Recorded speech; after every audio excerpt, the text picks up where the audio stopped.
نہیں. ایسے بھی مشقتیں لوگ برداشت کر کے یہاں آتے ہیں لوٹے پٹے. لیکن آپ دنیا کے لیے تو اس قدر آپ محنتیں کر رہے ہیں, حق کے لیے, دین کو, جو آپ کی اصلی منزل ہے. یہاں تو آنے کے لیے ایک عارضی منزل ہے, لیکن جنت جو آپ کا اصلی ٹھکانہ ہے, جنت جو آپ کی حکومت ہے, جنت جو آپ کی ملکیت ہے, جنت جو آپ کا اصلی رہائش گاہ ہے, جنت جہاں آپ کو جانا ہے, میرے عزیزو, اس کے لیے آپ اتنی جلدی عاجز اور پریشان ہو کر کے کہہ دیتے ہیں کہ چلو جیسا ہمارے باپ دادے یا جیسے فلانے کہتے ہیں ویسے ہی ہم مانتے رہیں. ایسا نہیں ہو سکتا ہے. یہ کسی عقل مند کا فیصلہ نہیں ہو سکتا ہے. عقل مند کا فیصلہ یہ ہوگا, بھائی ہم کو حقیقت تک پہنچنا ہے, جنت تک پہنچنا ہے, لاؤ تھوڑی جد و جہد کریں, لاؤ ہم محنت کریں. ایسا نہ ہو کہ ہم مر جائیں کبھی بھی اور ہم نرک میں اور ہم دوزخ کے اندر ڈال دیے جائیں. ہمیں جنت کی راہ کی تلاش ہے. تو میرے عزیزو, آؤ ہم تمہیں بتلاتے ہیں, اللہ رب العزت اتنا ظالم نہیں ہے. وَأَنَّ اللَّهَ لَيْسَ بِظَلَّامٍ لِلْعَبِيدِ. سنو, اللہ غفور الرحیم ہے, ارحم الراحمین ہے. اللہ رب العزت فرماتا ہے, میں کسی قوم کو اس وقت تک عذاب نہیں دیتا ہوں جب تک اس قوم میں اپنا رہبر اور اپنا نبی نہیں بھیج دیتا ہوں. اللہ اکبر. جب تک قائد نہیں جاتا ہے, رہبر کسی قوم میں نہیں جاتا ہے اور انہیں دعوت نہیں دیتا ہے, سمجھاتا نہیں ہے, صحیح راہ بتلاتا نہیں ہے, اللہ اس قوم کو کبھی عذاب نہیں دیتا ہے. اگر وہ ایسے ہی مر گئے تو کل قیامت کے دن ان کا اختبار ہوگا, ان کی پریچھا ہوگی, ان کا امتحان ہوگا, ان سے سوال و جواب ہوگا. وہ کہیں گے ہمارے پاس کوئی سمجھانے والا نہیں آیا تھا, ہم کو نہیں معلوم اسلام کیا ہے. تب اللہ کہے گا چل اب ہم تجھ سے امتحان لیں گے. امتحان اللہ لے گا, یعنی کسی بات کا حکم دے گا, اس کے امتحان لینے کے ڈھنگ اور طریقے ہمیں نہیں معلوم ہے. وہ نہ جانے کیا حکم دے دے. کبھی کسی کو کہہ بھی سکتا ہے دوڑ جا اس آگ میں چھلانگ لگا دے. اگر وہ مومن ہوگا, اللہ سے محبت کرنے والا ہوگا, آگ میں چھلانگ لگا دے گا, دوڑے گا. اللہ جب دیکھے گا کہ آگ میں واقعی دوڑ رہا ہے تو اس کو کہے گا پلٹا, تو امتحان میں پاس ہو گیا, اب یہ آگ نہیں جنت کی طرف چلا جا. ایسے لوگ بھی ہوں گے, ایسے لوگوں کا بھی امتحان ہوگا. عرض کرنے کا مطلب یہ ہے کہ اللہ اسی طرح ہم کو عذاب نہیں دے گا, بلکہ سنو, وہ کتنا بڑا ارحم الراحمین ہے, وہ کتنا بڑا غفور الرحیم ہے, اور اس کے احسانات اور کرم کتنے بڑے ہیں ہمارے اوپر کہ اس اللہ تبارک و تعالیٰ نے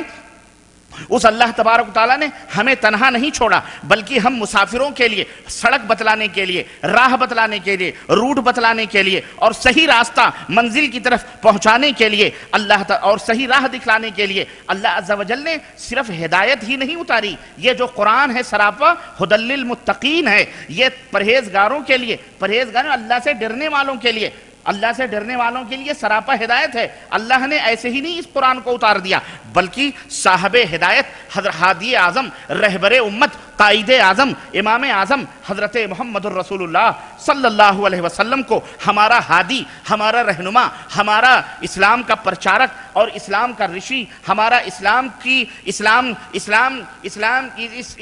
اس قرآن کو سمجھانے والا حضرت محمد الرسول اللہ صلی اللہ علیہ وسلم کو اس خاکدان گیتی میں پیدا فرمایا اور مبعوث فرمایا اللہ تبارک تعالیٰ نے کہ جاؤ یہ ہدایت دے کر کے بھیج رہا ہوں, اے نبی جاؤ تم اس کو پڑھو, پڑھ کے خود عمل کرو, عمل کر کے ہمارے بندوں کو بتلاؤ. پریکٹیکل شکل میں جاؤ, صرف تھیوری نہیں دے دی کہ جاؤ یہ تھیوری ہے, اپنے لیبارٹری میں چیک کر لینا, جس کی مرضی جو آئے جو سمجھ لینا, نہ, بلکہ اس تھیوری پر عمل کر کے بتلانے کا اللہ تبارک و تعالیٰ نے حکم دیا ہے کہ جاؤ اس تھیوری کے اوپر عمل کر کے, اے میرے نبی ہم تم کو بنا کے بھیج رہے ہیں رسول. لقد من اللہ علی المؤمنین اذ بعث فیہم رسولا. اللہ کا احسان ہے کہ مومنوں میں اللہ تبارک و تعالیٰ نے ایک رسول بھیجا ہے جو ہمیں علم و حکمت کی تعلیم دیتا ہے, جو عمل کر کے خود بتلاتا ہے. اللہ کا یہ احسان عظیم ہے کہ اس نے اس دنیا میں اپنے پاس سے ہدایت اتاری اور اس ہدایت کے اوپر عمل کر کے دکھلانے والا بھی اللہ تبارک و تعالیٰ نے اس دنیا کے اندر اتارا, تاکہ ہم اس کی ہدایت, اس کی تعلیم کے مطابق اس دنیا کے اندر اپنی جلا وطنی کی زندگی, اپنے مسافرت کی زندگی بسر کریں, اور پھر اسی کے اوپر عمل کر کے جنت میں ہم اپنا گھر بسا لیں. اس لیے اللہ تبارک و تعالیٰ نے بھیجا اور ارشاد فرمایا قرآن کریم کے اندر, فَإِمَّا يَأْتِيَنَّكُم مِّنِّي هُدًى فَمَن تَبِعَ هُدَايَ فَلَا خَوْفٌ عَلَيْهِمْ وَلَا هُمْ يَحْزَنُونَ. سورہ بقرہ آیت نمبر 38 کہ ہماری طرف سے ہدایت آئے گی, تعلیمات آئے گی یہ قرآن کی شکل میں, تو لوگوں جو اس ہدایت کو فالو کریں گے, جو اس تعلیم کو, اس روشنی کو تسلیم کریں گے, جو اس کے مطابق عمل کریں گے, اللہ اکبر, انہیں نہ کوئی خوف ہوگا اور نہ ہی انہیں کوئی غم ہوگا. پتہ چلا, معلوم کیا ہوا کہ اللہ کی ہدایت کے مطابق زندگی گزارنا، اللہ کے آگیا کا پالن کرنا، ایشور کے آگیا کا پالن کرنا، اللہ جو سرشٹی کرتا ہے سارے سنسار کا، جو چندرما کو، آکاش کو، دھرتی کو، پربت کو، جل کو، ندی کو، نالوں کو، پشو پنچو کو جو پیدا کرنے والا ہے، اس کا آگیا پالن کرنا، اس کے حکموں کا ادھین ہونا، اس کا غلام بننا، اس کے فرمودات اور اس کی تعلیمات پر عمل کرنا، یہی سیدھا مارگ ہے، یہی سیدھی راہ ہے، یہی سچی راہ ہے، اسی کے اوپر ہم سب کو چلنا ہے، اور یہی وہ راستہ ہے جو ہمیں سورگ میں پہنچانے والا ہے، جو ہم سب کو جنت میں پہنچانے والا ہے۔ اب یہ اور بات ہے کہ آج دنیا کے اندر تھے تو سارے کے سارے آدم کی اولاد ہیں،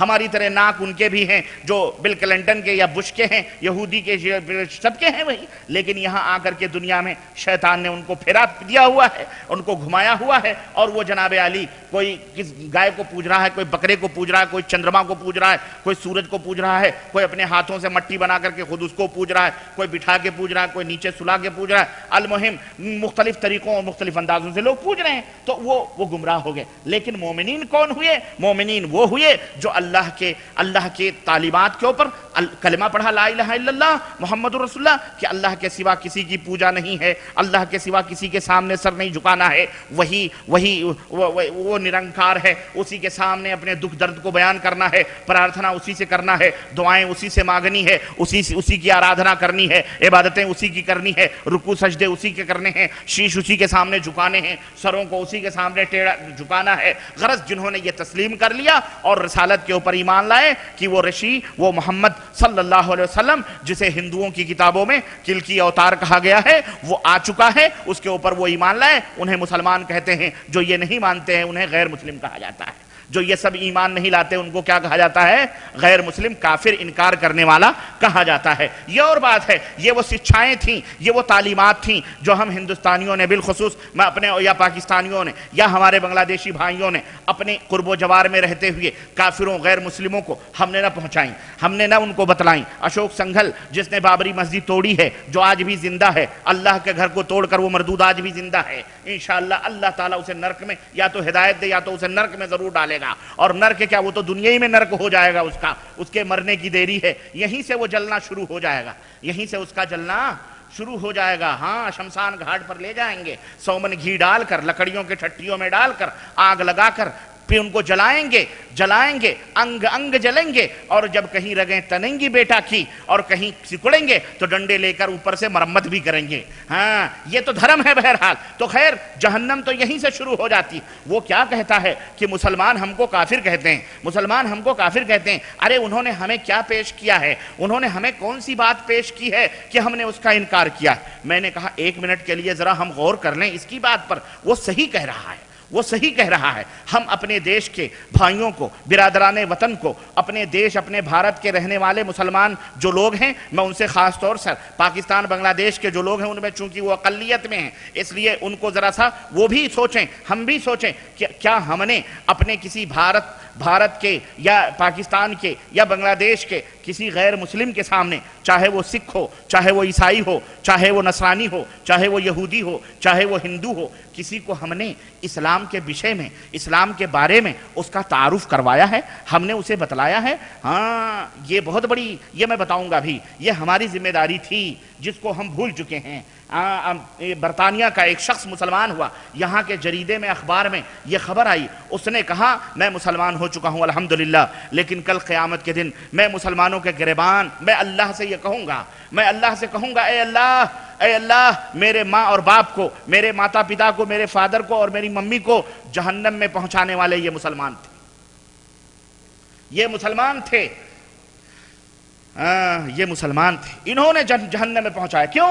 انہوں نے ان کو دعوت نہ دی، انہوں نے ان کو سمجھایا نہیں، انہوں نے ان تک اسلام پہنچایا نہیں۔ یہاں جتنے بھی لوگ بیٹھے ہیں، اگر میں پوچھوں آپ نے کتنے غیر مسلموں کو مسلمان بنایا ہے؟ آپ نے کتنے غیر مسلموں کو مسلمان بنانا تو بڑی دور کی بات رہی، اسلام کا پریچے کرایا ہے، اسلام کا تعارف کرایا۔ میں اسلام دینے کی بھی بات نہیں کر رہا ہوں، اسلام کی طرف بلانے کی بھی بات نہیں کر رہا ہوں، میں صرف پریچے دینے کی بات کر رہا ہوں۔ تعارف تعارف، جیسے تم بازاروں میں کھڑے ہو کر کے اپنا مال بیچتے ہو، آؤ آؤ بہت اچھا مال ہے، تازی تازی ککڑیاں ہیں، تازے تازی سبزیاں ہیں، تازے تازے مال ہیں، تازے تازے گوشت ہیں، چلاتے ہو گلے پھاڑ پھاڑ کر کے اور پکڑ پکڑ کر کے لاتے ہو، چلو بھائی کسٹمر پکڑ پکڑ کر کے اپنا بزنس بڑھاتے ہو. کیا تم نے اسلام کے ساتھ بھی تجارت کیا ہے؟ کبھی اسلام کے لیے بھی روڈ پر کھڑے ہوئے ہو؟ کبھی اسلام کے لیے بھی روڈ پر چلائے ہو کہ اے لوگو، اے فلانے، اے فلانے فلانے فلانے؟ نہیں، اے لوگو، اے دنیا کے لوگو، دیکھو اسلام ہم سے یہ کہتا ہے، اے دنیا کے لوگو اسلام کی یہ تعلیم ہے، اے دنیا کے لوگو اسلام کی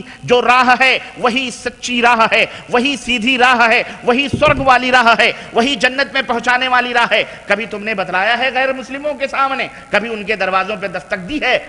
ہم نے تو کہا اپنے ہی گھر ہمارے یہاں یو پی میں ایک مسئلہ کہتے ہیں کہ اندھا باٹے سنی گھرے گھرانہ کھائیں، آپس ہی میں صدقہ دیتے ہو، زکوٰۃ دیتے ہو، خیرات دیتے ہو. کھاتا کون ہے؟ تمہارے ہی بال بچے کھا کھا کر کے موٹے ہوتے ہیں، جوان ہوتے ہیں. صدقہ کا صرف زکوٰۃ کا مصرف یہی سمجھ لیا گیا ہے کہ مولوی کو دے دو زکوٰۃ ادا ہو جائے گی. مولوی کیا کر رہا اللہ ہی بہتر جانے. اور مولویوں سے یہ زکوٰۃ صدقات معذرت کے ساتھ بچتی بھی نہیں ہے. جہاں جہاں دیکھو مسلمان ہی چندہ کر رہا ہے، مسلمان ہی رسیدیں پھاڑ رہا ہے، مسلمانوں ہی کی اتنی ضرورت ہے. ہم نے یہ کبھی نہ سوچا کہ ہمارا پڑوسی غیر مسلم ہے، ہمارا پڑوسی بھی بھوکا ہے، چاہے وہ یہودی ہو، چاہے وہ نصرانی ہو، چاہے وہ ہندو ہو، ٹھٹر رہے ہیں اس کے بچے، دوا نہیں ہے اس کے لیے، اس کے جسم پہ کپڑے نہیں ہیں. ہم نے کبھی مالدار ہونے کی حیثیت سے اپنے کسی ہندو بھائی کے گھر میں 1 کلو چاول ڈالا ہے، 10 روپے دیے اس کے بچوں کے ہاتھوں پر؟ کبھی ہم نے ان کو یہ کوشش کی ہے کہ چلو آج ہم ان کو زکوٰۃ صدقات کے مال دے دیں گے، ان کو ہم علاج دیں گے، اس کا گھر ٹپک رہا ہے پیسے دے دیں، چلو یہ صحیح ہو جائے، کل کو ہم اسلام کا تعارف پیش کریں گے. کوئی یہ نہ کہے کہ ان کو دینا حرام ہے. سنو، وہ ارحم الراحمین ہے، وہ اپنے بندوں کے اوپر بہت زیادہ رحم کرنے والا ہے. وہ رب العالمین کیوں ہے؟ وہ کیوں پالن ہار ہے؟ اس لیے کہ جو اس کو مانتا ہے وہ اسے بھی کھلاتا ہے، اور جو اس کو گالیاں دیتا ہے اس کو بھی پالتا ہے. جو اس کے سامنے سجدے نہیں کرتا اس کا بھی رب ہے، اور جو سجدے کرتا اس کا بھی رب ہے. تو وہ کہہ رہا ہے کہ ہمارے رنگ اختیار کرو ہمارے بندو، اے میرے اوپر ایمان لانے والو، صبغۃ اللہ ومن احسن من اللہ صبغہ، اللہ کا رنگ اختیار کرو. اللہ ارحم الراحمین ہے، اللہ غفور الرحیم ہے، اللہ کا رنگ اختیار کرو. اللہ کا رنگ یہ ہے کہ وہ اپنوں کو بھی کھلاتا ہے، پرائوں کو بھی کھلاتا ہے. جو اس کا ذکر کرتے ہیں ان کو بھی دیتا ہے، اور جو اس کو گالیاں دیتے ہیں، جو نہیں پوجتے ہیں، اس کے ساتھ شرک کرتے اس کو بھی دیتا ہے. تو اللہ تبارک و تعالیٰ نے صدقات اور زکوٰۃ کے مصرفوں میں سے 8 مصرفوں میں سے ایک مصرف غیر مسلم کو بھی قرار دیا ہے، تالیف قلب کے لیے. آج جب تم نے ان کو نہ کھلایا نہ پلایا، تم اپنی ایک قومیت لے کر کے ڈنکے پیٹ رہے ہو، بھلے گمراہ ہو، بھلے نہ جانے کتنے لوگ اس میں بھی انہی لوگوں کی روش اور طریقے پر ہیں. اس سے قطع نظر 25-30 کروڑ مسلمان بھارت کے اندر رہتے اور بستے ہیں، اور پاکستان کے اندر 25-30 کروڑ مسلمان رہتے اور بستے ہیں. بنگلہ دیش کے اندر بھی مسلمان جو ہے 20-15 کروڑ جتنے بھی ہیں، 25 کروڑ وہ بھی رہتے اور بستے ہیں. المہم، لیکن کس نے ان کو اسلام پیش کیا ہے؟ کس نے اسلام جو امن و شانتی کا دھرم ہے، اسلام جو امن و سکون کا دھرم جو ہے تعلیم دیتا ہے، اسلام جو ساری کائنات کو غلامی کی زنجیروں سے چھڑانے کے لیے آیا، اسلام جو ساری کائنات کو ایک اللہ کے سامنے جھکانے کے لیے آیا، اسلام جو بندوں کی غلامی سے نکال کر بندوں کو اللہ کی غلامی میں دینے کے لیے آیا، اسلام جو ہر دکھ کا علاج ہے، اسلام جو ہر بے چینی اور ہر کلفتوں اور ہر بے کلی کا اسلام جو ہے ہر درد کی وہ دوا ہے. ہم نے کیا غیر مسلموں کے سامنے پیش کی؟ آج وہ کانٹا بن گئے، آج وہی ہمارے سامنے ترشول بن گئے، آج وہ انیا بن گئے. ارے مسلمانوں، اگر تم نے یہ دعوت توحید ان کو دی ہوتی، آج یہ حشر نہ ہوتا جو آج ہندوستان میں ہمارا تمہارا ہو رہا ہے. ارے یہ کانٹے پھول بن جاتے، یہ انگارے تمہارے لیے گلابوں کے پھول بن جاتے. آج تم نے ان کو بالکل بائیکاٹ کیا، تم نے ان کو اسلام نہیں بتلایا، تو آج دیکھو ایسے بھی تم کو پیٹ رہے ہیں، کاٹ رہے ہیں. اس لیے میں آخر میں ایک دعوت دوں گا، اگر یاد نہ رہے تو مجھے یاد نہ رہے کہ میں دعوت دوں گا انشاءاللہ. وہ ہمیں اس فارمولے پر اس وقت میں پورے مملکت میں جہاں کہیں بھی جاتا ہوں میں یہی بات کہتا ہوں کہ ہر مسلمان کا بندہ داعی بنے. کیا بنے؟ داعی بنے. داعی سمجھتے ہو کس کو کہتے ہیں؟ ہاں، دعوت دینے والا. وہ تبلیغ وہ نہ سمجھنا میری بات، وہ تبلیغ وہ اندھا باٹے مٹھائی گھرے ہی گھرانہ کھائیں، کوئی کافر کو نہ دینا، یہ نہیں میری مراد ہے. دعوت اور وہ دعوت جو حضرت محمد الرسول اللہ صلی اللہ علیہ وسلم نے دی ہے. ہم وہ لال پیلی کتابوں میں خرافاتی دعوت، خواب اور جو ہے قصے اور افسانوں اور کہانیوں کی دعوت کا تذکرہ نہیں کرتے. ہم ان سچائیوں کا تذکرہ کرتے ہیں جو آج تک دشمنوں کی آنکھوں میں آنکھیں ڈال کر آج تک کہہ رہا ہے یہ قرآن، آج تک یہ کہہ رہا ہے کہ اگر فَإِن لَمْ فَاتُوا بُرْهَانَكُمْ، یہ قرآن آج تک دعوت دے رہا ہے یا ایھا الناس اعبدوا ربکم الذی خلقکم والذین من قبلکم لعلکم تتقون. اے دنیا کے لوگوں، اے سنسار کے لوگوں، اپنے اس پالنہار کی عبادت و بندگی کرو، اپنے اس پالنہار کی عبادت و بندگی کرو الذی خلقکم، جس نے تم سب کو پیدا کیا ہے، جو تمہارا